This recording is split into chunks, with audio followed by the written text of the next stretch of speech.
Hey guys, welcome back to my channel. আজি মই আপোনালোকৰ আগত মটাৰ দম আলুৰ ৰেচিপি শ্বেয়াৰ কৰিবলৈ যাই আছো।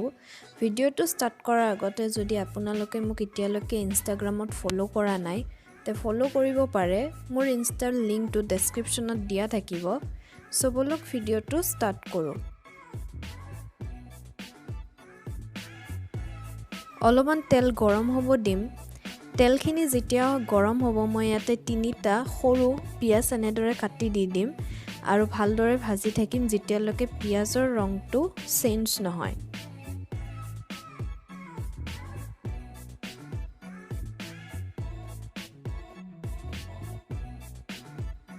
সোৱাদ অনুসৰি নিমখ দিম আৰু হালধি দিম।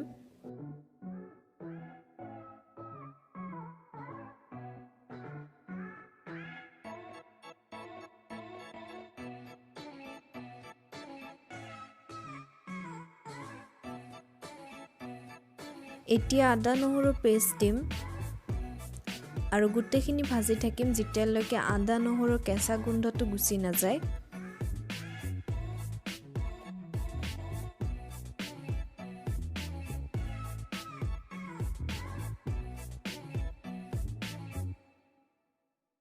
এটা মিডিয়াম সাইজৰ বিলাহী দিম আৰু ভাজি থাকিম যেতিয়ালৈকে বিলাহীখিনি সিজি নাযায়।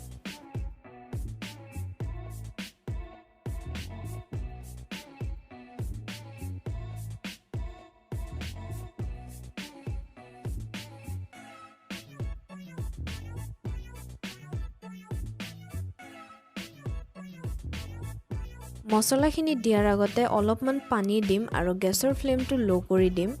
মছলাত জিৰা, ধনিয়া, ৰেড চিলি পাউডাৰ, চিকেন মছলা, ব্লেক পেপাৰ আৰু চাট মছলা দিছো। আপোনালোকে মছলাখিনি নিজৰ মতে দিও দিব পাৰে আৰু ইয়াতে অলপমান পানী দিম যাতে মছলাখিনি জ্বলি নাযায়। মছলাখিনি যেতিয়া ভজা হ'ব ইয়াতে মই মটৰ দি দিম আৰু লগতে এটা বইল আলু দিম।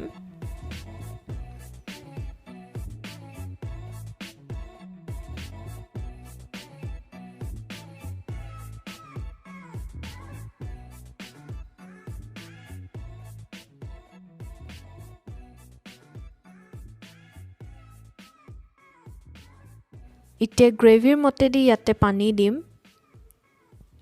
আৰু এইখিনি হোৱালৈকে গেছত থৈ দিম।